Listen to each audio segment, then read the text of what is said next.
Or to the cloud, saying that woman's voice is annoying, right? That's the first thing people hear once our classes get really big, is that comment. That kind of misogynistic comment. That woman's voice is really annoying. Well, when this starts getting like a bunch of traction on YouTube and stuff. So, well, we all know who to blame. Okay, today's lecture is very, very straightforward, very simple, very interesting, I believe, but nonetheless, interesting doesn't have to be drawn out. Straight to the point. What is the point? So, my friends and people on the interwebs, number A is the Battle of Neuve Chapelle. Okay. Number A. Letter A. Yeah. Actually, number A is how I wanted to go with this. Numbered A, numerically A. We're talking about, this is lesson number 10 for those keeping score. 23rd of September 2021, Anno Domini, Western Front, 1915 AD. We last class covered what? We covered all of the Eastern Front in the year 1915. Today, we do part 1 of the Western Front in 1915. Next class is part 2 of the Western Front in this same year, and we'll talk about some other kind of social events as well. Most famously, next class, jumping ahead, the conference held in Switzerland, where Vladimir Lenin and his co-conspirators, in a certain sense, tried to plan for a communist future. Keep in mind, I'll mention this next class, that rolling ball of snow, that slow gathering momentum in Russia that really commences with that which we talked about last class, when Tsar Nicholas II foolishly, again, I'm a huge Tsar Nicholas II fan, but to be honest, foolishly decides to take command of the army, which is a double blow. He's not a military genius. And I'm not a military historian. I can't even tell you specifically how tactically sound he was or not. Certainly not as much as the commander that he's trying to replace, which is in his cousin, the Grand Duke Nikolai. But more problematically, he leaves, people have claimed, and how far this goes to the truth and how much is propaganda and just low-hanging fruit, but he leaves Rasputin with Alexandra in the capital. We know ever since, and we're going to talk again a whole class about Rasputin, ever since a particular miracle healing, and I use scare quotes only because of true, I don't know, maybe it was, I'm not, who am I to judge, truly, no jokes. But ever since this healing of Alexei, their son who suffered from hemophilia, when Rasputin basically wires, like, tell the doctors to leave, he's gonna be fine, Alexandra has unfailing trust in Rasputin. So if Rasputin really is, as they claim, and we'll break that apart, this truly awful, sinister figure, well, the Tsar of Russia just went to command troops that he shouldn't be commanding. It's a double blow while leaving behind the capital in the hands of someone who perhaps is a schemer working to bring the empire down from within. We'll talk about who facilitates Lenin's rise to power specifically. What power in the war? Does anyone know? The Germans. They're going to send him in a sealed train to Russia to mess with the Russians. Russia's our enemy. Hey, let's send this guy in here. Winston Churchill later compared it to pouring cholera into the water supply of a big city. That it was just that kind of, you know, that kind of unpredictable, both horrible but unpredictable move. That yes, pouring cholera in someone's water supply, sending Lenin into Russia might have the desired effect of totally wrecking that population there, but it can get out of control very fast. It does. And have unintended consequences. It does. We'll talk a lot about that. That's the next class, though. Again, it's not too far ahead. Western Front, Neuve Chapelle. Allies have a goal, A1, to break the trench static, capture Vimy Ridge, and use this place. We'll talk about the Battle of Vimy Ridge in 1917, later in the war. Use Vimy Ridge as this 15-mile jumping off point, 15 miles later from Vimy Ridge, this 15-mile jaunt to cut the German railway supply. Okay, let me put on the slides. Let me show you where Neuve Chapelle is. Oh, good. I was just pulling up. Ooh, there you go. Look. Sort of a map. So this is kind of a map. It's kind of this is a map from Tron. This is like a new age techno. You have like kind of music. It's like a space kind of like sports scores. It's like a sports ticker from Brett Musburger, NBC Sports, November 1st, 1985. What's in college football? And this kind of graphics. People who are interested on Zoom to see what I'm talking about, it is, I'm actually going to unplug this computer. We have enough. It is this right here. There's your map. So if you're watching on Zoom later, you can feel free to pause this at this time and investigate the map at your leisure. We are talking about northeastern France near the Low Countries, that green line. It says there, obviously, that really cool neon green, that groovy neon green. Belgium and France shows you that line is not a river, it's the actual physical border. what we're talking about, say these three battles all kind of happen in this area. Okay, and in fact, my friends, where the Western Front hardens after the first battle of Ypres and the race to the sea and the trench warfare, the main line often is on that northeastern part of France, along with Belgium, all the way down. So if you're like, why are all these battles happening in this area? This is where the front has hardened. This is where the trenches are found primarily dominantly after that original mobile warfare, which the Germans did so well with the Battle of the Frontiers, comes to a grinding halt. Well, the Allies are going to try to break that, right? They're like, we don't like that we've been sitting in these trenches now since the Christmas truce 3 months earlier, since the Western Front hardened, let's break it. And you cannot underestimate the capturing of rail lines. For what purpose? Very obvious. If you capture someone's rail line, don't just think about even maybe number one, troop movement. That's great. We can prevent Germans from using the rail to move and then threaten Paris, let's say, whatever it may be. Paris, which is off this map down here where this green pen is or so. What else can you do if you capture the rail line? Cut off supplies. Brilliant. That is a triple 95 times gold star. That's the word I'm looking for. It's perfect. Supplies. That's the big thing. Forget movements. Dave Schmidt has a great point when he talked about Gorlice Tarnów, the eastern push, the eastern battle of the frontiers, that great German push eastward last pass. He said, how do you feed all these troops? Right. You cut the rail and you prevent both munitions, weapons, and food, just simple sustenance coming. That's going to be a pretty quick end to whatever that campaign is aiming to do. That's the goal of the Allies. Well, also important thing, this is the first BEF offensive on the Western Front. Again, BEF stands for British Expeditionary Force. BEF is Great Britain, British Expeditionary Force. I will use BEF often. I'll use the backward R for Russia, I'll use FR for France, GER for Germany, AH, Austria-Hungary, but I often refer to Britain more so than GB with that name of their army, of these people involved, for the British Expeditionary Force. It's their first kind of like push on the Western Front. Hey, we arrived, remember Angel of Mons during the Battle of Frontier, and we arrived to help the French. How is the Battle of the Marne won, right? It's a big French hold with the British involved as well. We've been helping in a certain sense as a junior partner, maybe even our French superiors, who don't want to hate the French as good Englishmen. But we've been kind of helping them out, playing second fiddle. Now it's our turn to take command. It's our turn to push. On March 10th, at 7:30 in the morning, a 35-minute ART stands for artillery, a 35-minute artillery bombing of 90 18-pound guns. Boom, boom, boom, boom. It's absolute thunder, like freaking absolutely dropping. To say dropping bombs is like a tautology, it's just repetitive, but that's what it was, just dropping massive amounts of bombs on the German line. Okay, someone help me out. I'm sitting in the trenches here, and I'm firing these guns one after the other. What am I trying to do? And again, this guy, don't lose your train of thought, I'll come to you immediately. This guy, this great historian, said very sadly, he's like, war is the business of killing people, and it's nothing else. And that's true, it's horrible. God rest all their souls, God have mercy. But even forget that, just inflicting casualties. Right, of course. What are they really trying to do? Remember, apropos this first goal, break the trench static. What are they trying to do? Impel the soldiers to leave the trench.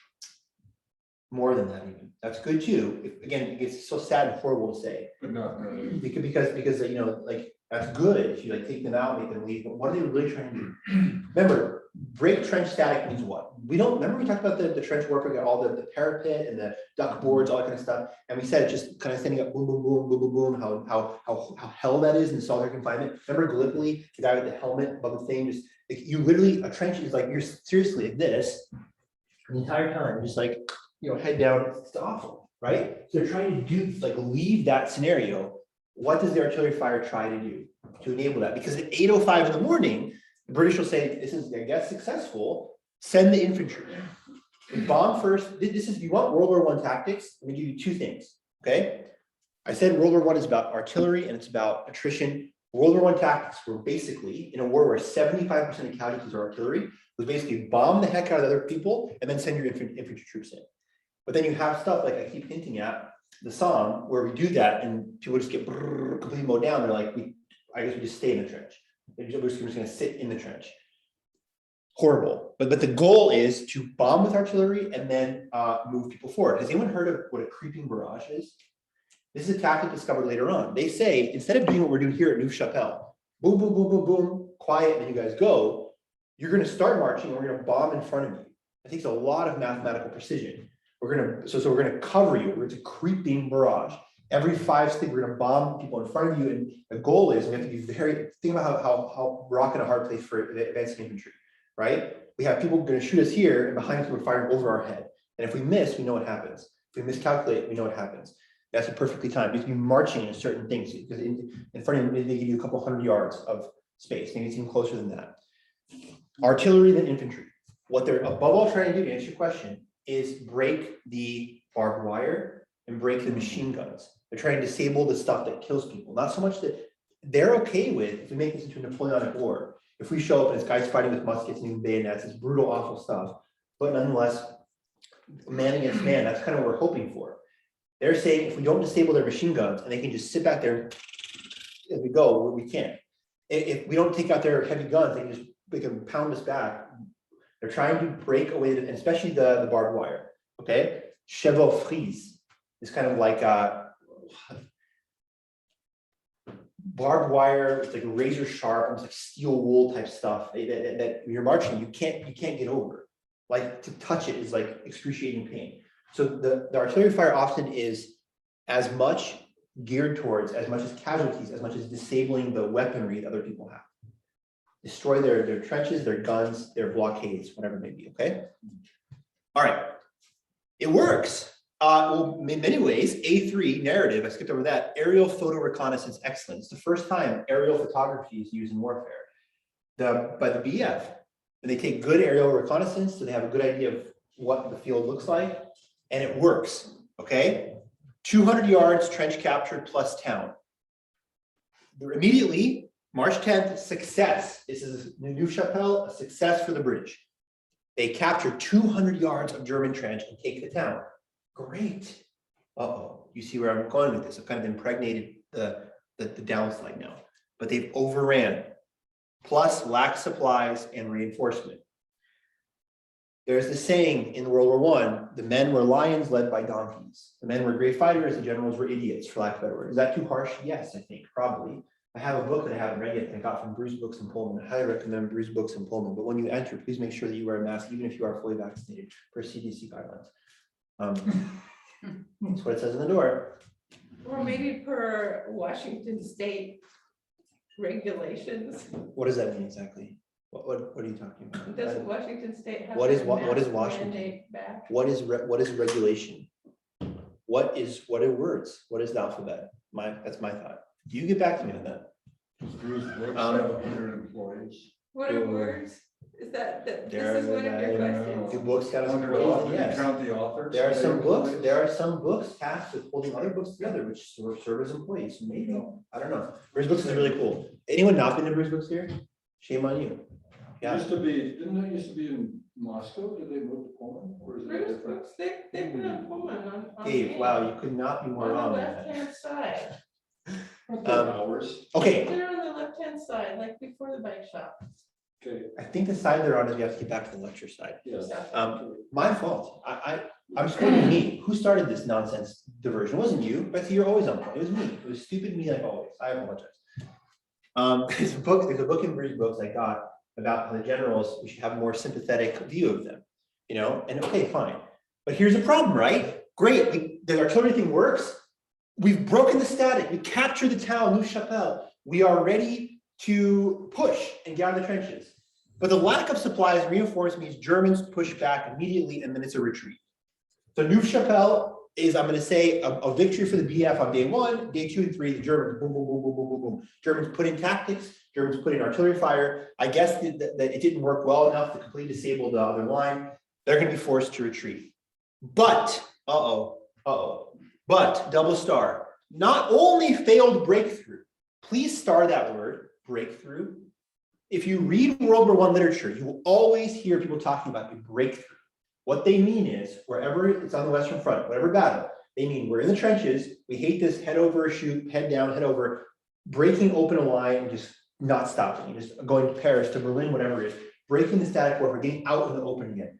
Why are we so successful in 1918? General Blackjack Pershing, the 100 Days Offensive, that leads to Armistice Day on November 11th, 1918. We get the war out in the open again. We get the war in a mobile battlefield. That's what these guys were trained for. These guys, in the face of trench warfare, are like the Belgian forts. The Belgian forts were good. They just didn't understand the guns that bury and explode. These guys weren't bad generals. They just had never thought the possibility of trench warfare. They're trained for open mobile warfare. So breakthrough is always trying to get out in the open field where we can actually do tactics. There are no tactics in the trench. Mike Tyson, I'm dead serious, had an amazing philosophical quote. I'm totally serious. The boxer Mike Tyson. He said, everyone has a plan until they get punched in the face.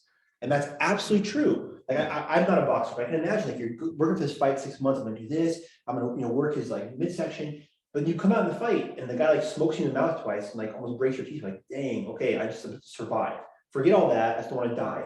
That's kind of what World War I is like. There were a lot of really good plans, but the trench warfare is a massive punch in the face. And it's like, well, these plans don't work anymore. They're always looking for a breakthrough. Becca Schmidt has entered the waiting room, sweet.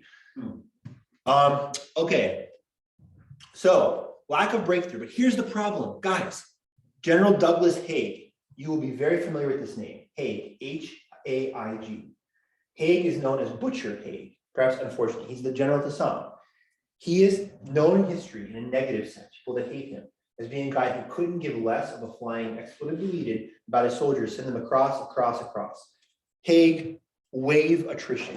Send waves of men, and if they just get, it doesn't matter. We see this first sad thing in Neuf-Chapelle. Hey, man, this worked. We bombarded the German trenches. We took Neuf-Chapelle. We had a retreat. General Haig, do not send another amount of men across the field to try to retake Neuf-Chapelle. Send the men, over and over again. So it's like the first taste of these kind of stupid tactics of we had a mini breakthrough. Okay, it failed, maybe bad planning. But Haig says, well, you know what? Damn it, just send more men. General, of the 1,000 men you sent, they're all dead. Send another 1,000. Those died. Send another 1,000, damn it. Like that kind of attitude. Okay, this is what Haig will be raked over the coals for. Of just like he doesn't care. And then to be fair to Haig, Falkenhayn, when he sets up the Battle of Verdun, remember Falkenhayn, the guy takes over for the milk chocolate, delicious last name guy, von Moltke? That is a freaking sick-witted name. Everybody who wasn't here earlier, von Moltke, von Molten Chocolate, Marshmallow Melt. It's an amazing name. Falkenhayn takes over for him, and he says tragically at Verdun, I want to bleed the enemy, I want to bleed France white. I want to bleed the enemy white. So both these guys, these horrible things, because they're not the ones getting blown to bits. This is why people like de Gaulle and Pétain in France are seen as better generals because they care about their men. Why the Germans late in the war, when they developed these stormtrooper tactics in the spring offensive of 1918, are seen as like more humanitarian because they're not just like, I don't give a, go die. That's your job. Your job is to get blown to bits. That's terrible, right? Good engineering, Dave. Lasted like 5 seconds. Awesome. Your foot is supposed to pull it. Let me remind me to buy Dave Schmidt products, not. So lessons. What are the lessons? Because this has no ultimate strategic value, sadly. And I'm sorry to break this to you. Like the Somme, no strategic value. Trish, if this wasn't sad enough that our boys are dying on the field in these attrition wave attacks, often generals are like, yeah, there's no value. The value is we want to die a lot and have them die more. Maybe they'll quit first. That's World War I. Remember, no event in the last 500 years, I argue, has more long-lasting effects. And paradoxically, in the battle itself, has more confusing, well, what was that about anyways? What's actually going on? I need to get my notes for a second because I have to read you first-hand accounts. Those are the same sorts of criticisms as you're digging for those. We would always hear it would be Absolutely. just pointless. They took that hill and then we left. What was the point of that? You're a genius, seriously, because the Europeans had their Vietnam 50 years before we did. That causes great disillusion in America, and F the government and the leaders are all corrupt. This is what World War I does. It's their Vietnam moment. It's exactly that. It's not a good comparison. It's a perfect comparison. The same popular like F these guys. They don't care about us. They hate us. We're expendable. Oh, I find the scales have fallen from my eyes. I finally get it. They don't care. They're fighting the war for a reason. They don't care how many of us die. This whole town lost 80% of its men. They don't care. They just wish they were back so they can have them die again. That they're just expendable, nothing, like ants. Right. This whole Vietnam syndrome Europeans experience much earlier than we do. All right. What are the lessons? Well, there's a lot of ammo expenditure. Sophie, you're brilliant. The word you found that got you all those gold stars, the idea of supply. These guys use like 30% of their ammo, the British do. What happens if their railroad, by the way, needless to say, this doesn't happen. Everyone got that, right?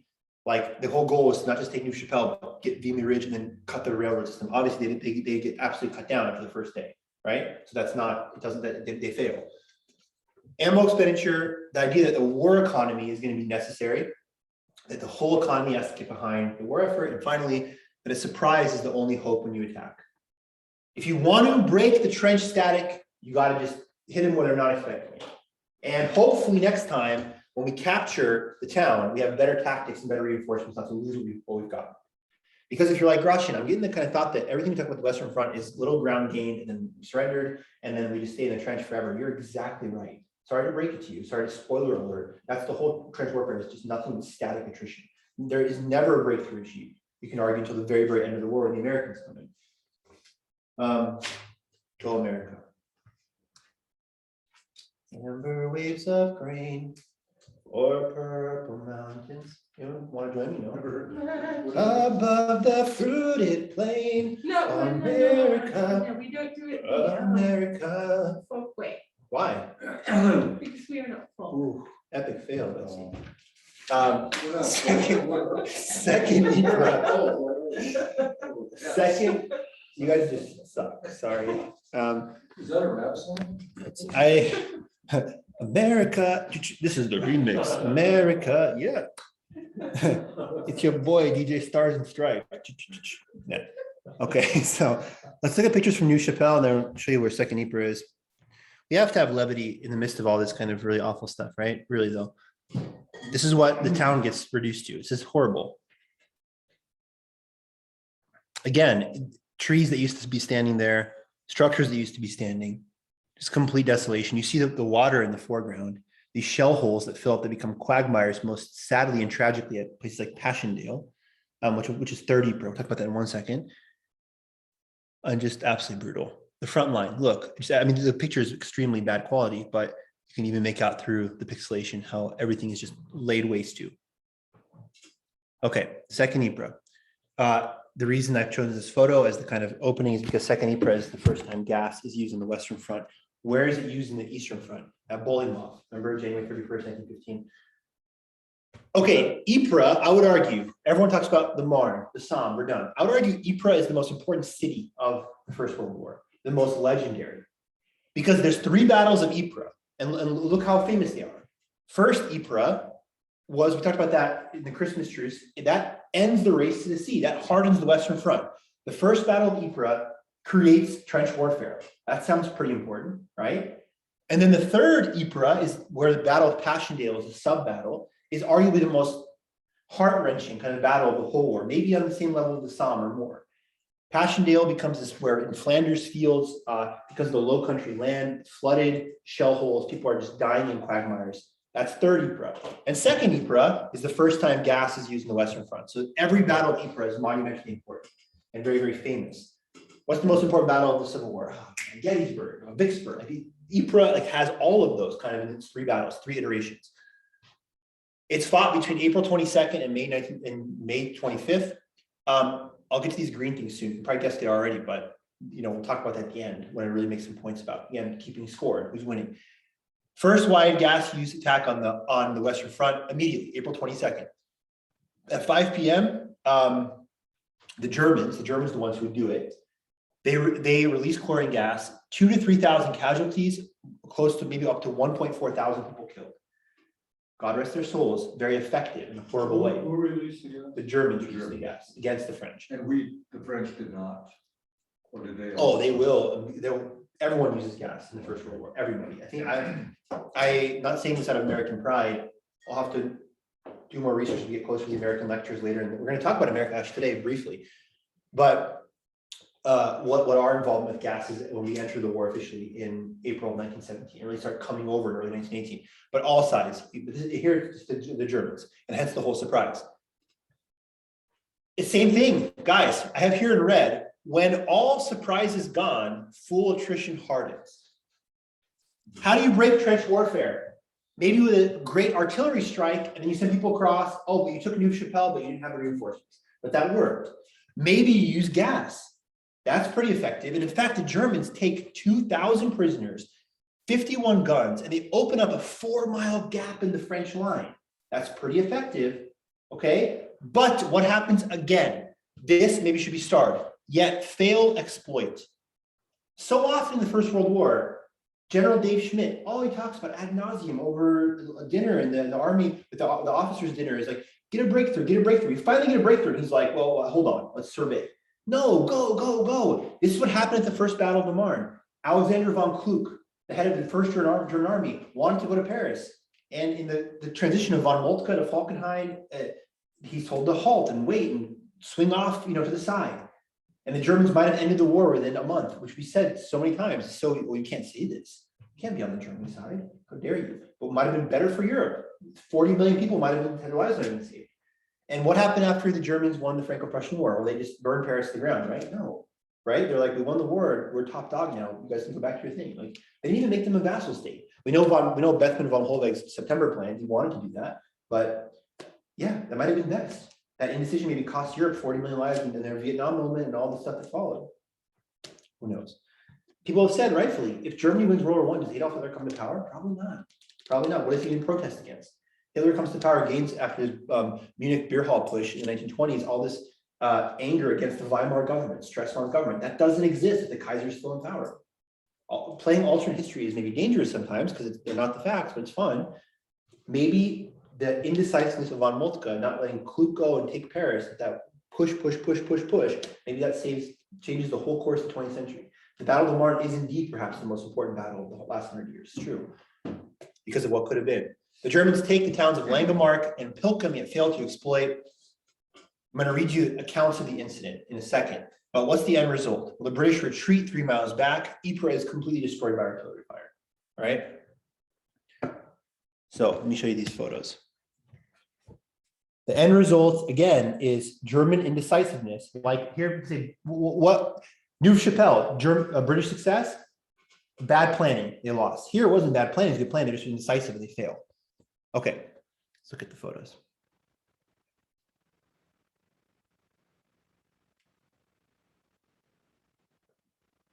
This is a painting of a famous photo that I was not able to get of people walking like blinded by the gas attack.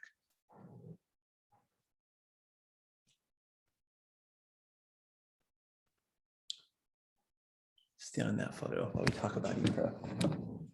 All right, so why is chlorine gas so bad? Because when chlorine reacts with the water in your lungs, the mucous membrane, it turns to hydrochloric acid. So you have hydrochloric acid in your lungs. God have mercy. I poured hydrochloric acid in your skin, your lungs, you'd be screaming in pain. I mean, it's awful. Imagine that bubbling up inside. The gas creates this hydrochloric like foam liquid inside your lungs. Yeah, I don't have to talk more about that. It's very kind of obvious what happens. So even people who survived it initially. I mean, you can't died imagine. later. God have mercy. You can't. Yeah, I can't imagine the after effects. Well, what's a mild case? Yeah, seriously, brutal. Exactly. I don't know what who wasn't killed immediately, but permanent damage to the lungs Yeah, and all my that stuff. great aunt's first husband died after the war because of the effects of the gas. There you go. So he, in fact, was killed by the gas, just on a delayed time. Right. So are the horses wearing masks? Yeah, as well. Yeah, they're in the last. I think the last class the dogs had masks on. Yeah. These are already kind of better masks than a lot of people had. At first, they would urinate into handkerchiefs and put them on them, and it actually was effective, which was good. It helped. But here you're already seeing more of like stuff that like you might be comfortable wearing that against. It's about being World War I technology and so it looks like a pretty well built gas mask, right? Haggard, go ahead. Can you tell, are those British? I don't know. No. I can't tell. What gives people away always is the Germans have the pointy helmets, right? That kind of stuff. Yeah, right. But here, no, I don't know what side this is, which is a big whole tragic point. We talk about the peace overtures of Pope. He was like, you guys are all Christians. You're suicidal. That's the whole point. They're all us. This is all Europe. Why is Europe? Why are we fighting our literal brothers? Right? All the jokes about how much France and Britain and Germany hate each other. They're all the same people in so many ways, right? So I wonder if they just like turned feed bags into Sure, I see that. for the Yeah, horses. that was like that held grain or whatever before, and they just kind of taped it up. Yeah, whatever might be helpful. Haggard, their overcoats thrown off or open wide, their scarves pulled off, running like madmen, directionless, shouting for water, spitting blood, some even rolling on the ground, making desperate efforts to breathe. This is being tortured to death. This is many people that were in the line of this gas attack were French colonial troops. So African troops. Remember the whole idea of the World War. Troops from Africa would come over to fight. The gas had a distinctive odor, smelled like pineapple and pepper. It had a yellow kind of color to it. And what was crazy was the people just had no clue what this was. They said this yellow cloud floating across the battlefield. They're like, I mean, why would you? Again, this is again, keep this paradigm in your mind. This is again the German guns, Big Bertha against the Belgian tanks. They just don't know what that is. There's no, if an alien invasion happened today, there's no what. Well, you should have known that guy when the alien does this, it's about to blow everything up. I've never seen that before ever. There's no point of reference. This has not been ever used before like this. Okay, let's see. Lance Sergeant Elmer Cotton described the effects of chlorine gas. Okay, this is the last quote I'll give you. It produces a flooding of the lungs. It is an equivalent death to drowning only on dry land. The effects are these: a splitting headache and terrific thirst. But to drink water is instant death. A knife edge of pain in the lungs, and a coughing up of a greenish froth in the stomach and the lungs, ending finally in insensibility and death. The color of the skin from white turns a greenish black and yellow. The tongue protrudes and the eyes assume a glassy stare. It is a fiendish way to die. Yeah, so if you're wondering like how, okay, why this all war is hell, why this is really why the First World War is this, the depression that it causes after the war, not just the great point you made about the Vietnam distrust in the authorities, but just that people really were diabolical. This is a great example, this use of gas. You see why this was banned by the subsequent conferences in Geneva Convention, all that kind of stuff, because of how horrible and evil this was. It was really torturing people to death, right? Okay, Second Artois, last battle. Second Artois, French strategy differentiates between two guys, Foch and Joffre. Foch is the guy who eventually will become Supreme Allied Commander in 1918, but Joffre is the big dude right now. Joffre is Mr. Attrition guy. He wants continual war. That's his strategy. General, we're doing this. We keep doing this and it's going like this. Keep doing this. But general, like he just wants continual. Foch is the guy you can respect, methodological work, methodical. He wants, I have methodological, meteorological. It should be methodical. He wants kind of like, you go forward and you survey. And if you did this and this happened, you retreat. Okay, well, but Joffre's kind of went out. Joffre's head of the French for a while. Foch doesn't become, again, Supreme Commander till late in the war. But improved German defenses, question, and lessons not learned, question. At the Second Battle of Artois, the Germans have, as the weather has changed, remember the Christmas truce now is already 6 months early into the summer of 1915. The Germans have understood, the Germans are very fast learners in this war, and they understand defense. Joffre is now not going to be going to continue against the German defenses of even like late 1914. Now they're going into the real sophisticated, excellent trench warfare, machine gun, stuff like that. But he's like, basically, whatever, just do the offensive. Almost an exact repeat of Neuve Chapelle happens. A successful artillery opening on May 8th. In fact, on May 9th, the French captured Vimy Ridge. That's what they wanted to do back here, right? And use it as a jumping off point to take railroads, okay? So if you guys see your writing, I don't want to get ahead of your pen. Like, I won't go too fast. I'm sorry if I'm going too fast already. C3, successful artillery opens May 8th. May 9th, they take Vimy Ridge. But C4, in many ways, BEF support failure. Look at the dates. Second Ypres doesn't end until May 25th. As Artois is unfolding, the British are still kind of not AWOL, they're fighting in Ypres. So the French, who are counting on the support of the British forces, they're not on the battlefield, they're in a different battlefield. That plus lack of coordination, plus above all, what? Number one, the German defenses turns Second Artois into a German victory.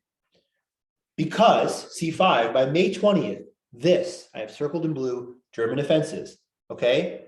German artillery seizes the field.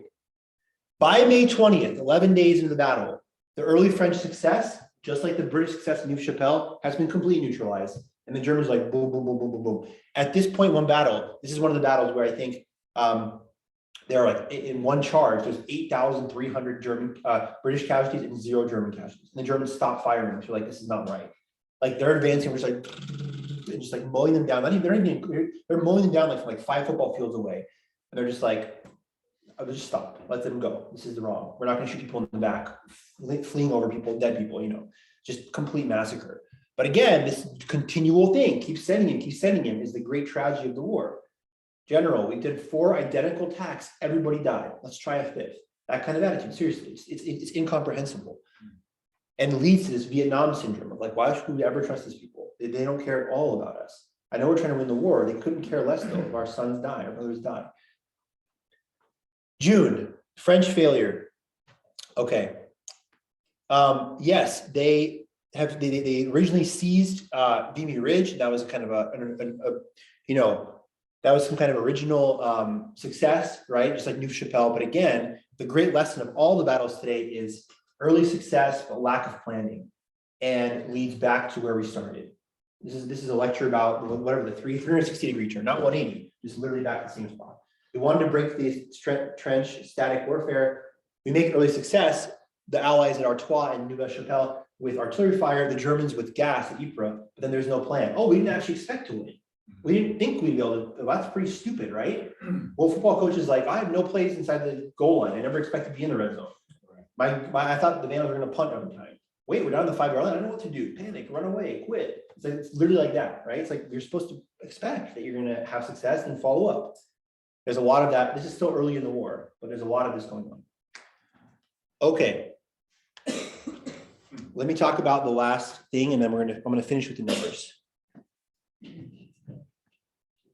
Here is second Artois.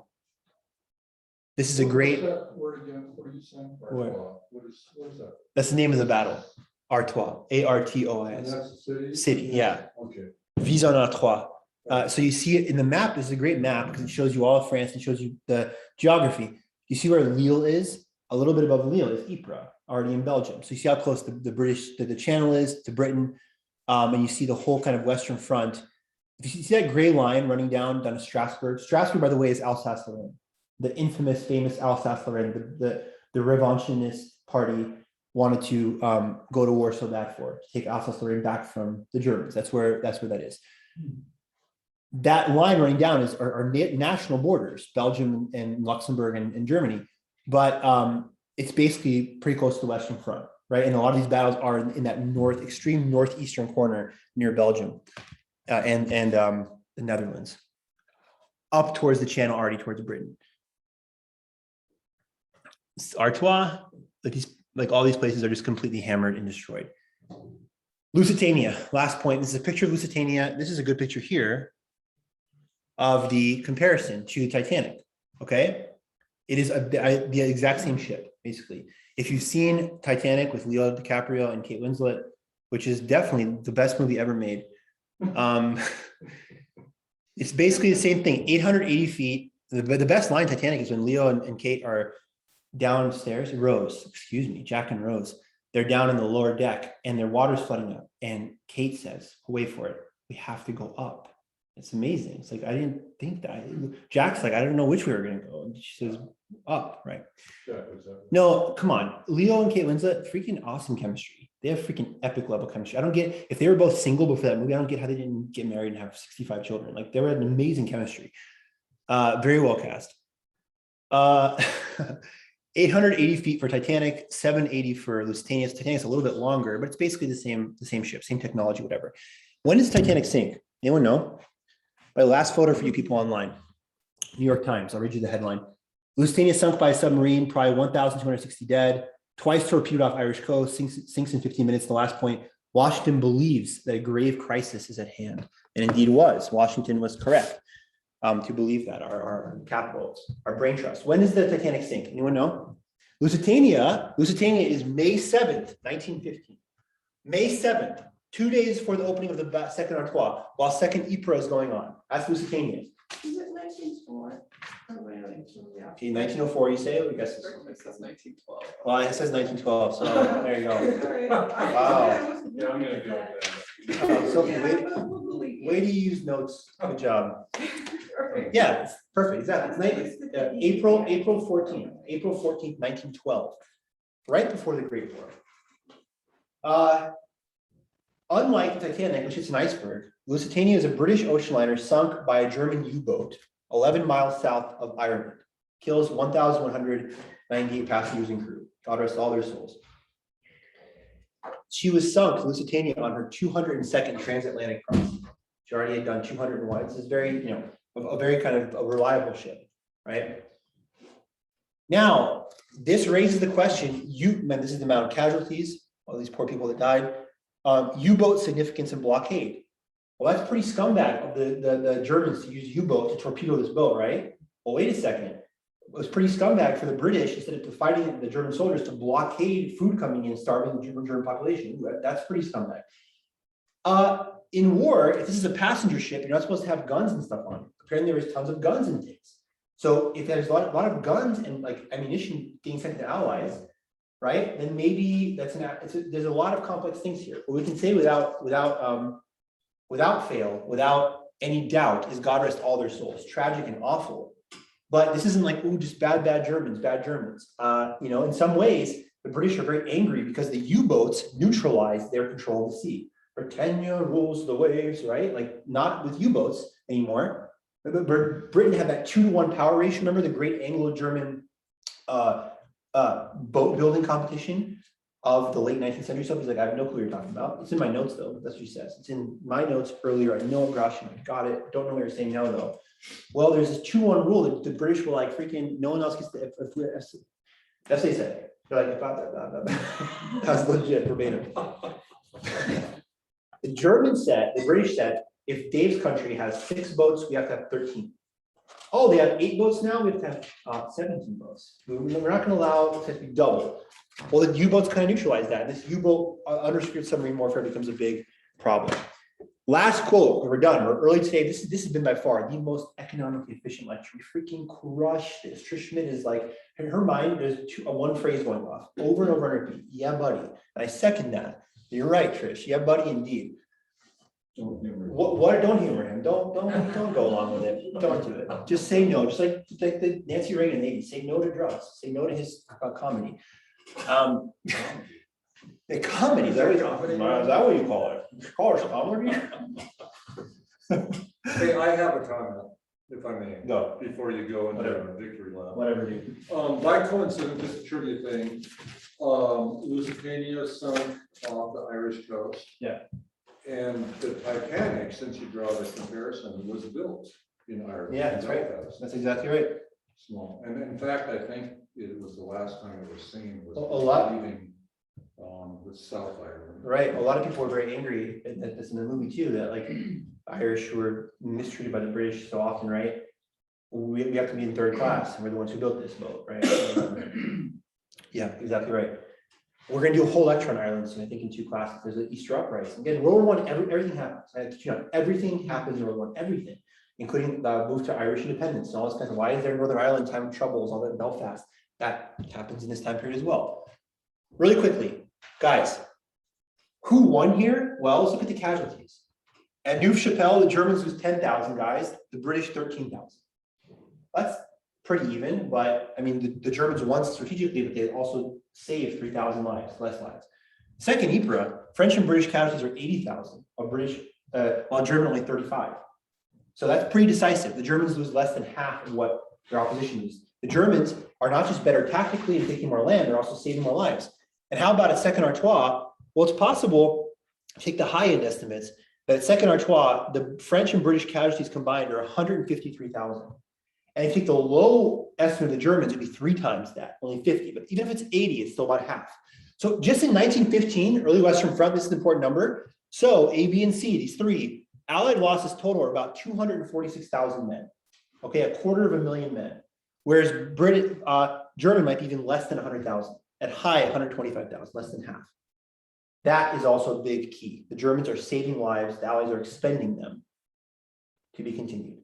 I hope you all join us for people that are, no one's watching online, so who cares? So I can just say what Becca's watching. Becca, you count for 68 people. So to everyone online right now, I hope you'll join us for the great debate tonight, or not. I really couldn't care less at all. Whatever you do your thing, you do you. I gotta be me, I gotta be free. You know how all you people, the maxims you live by. See you guys on next Tuesday.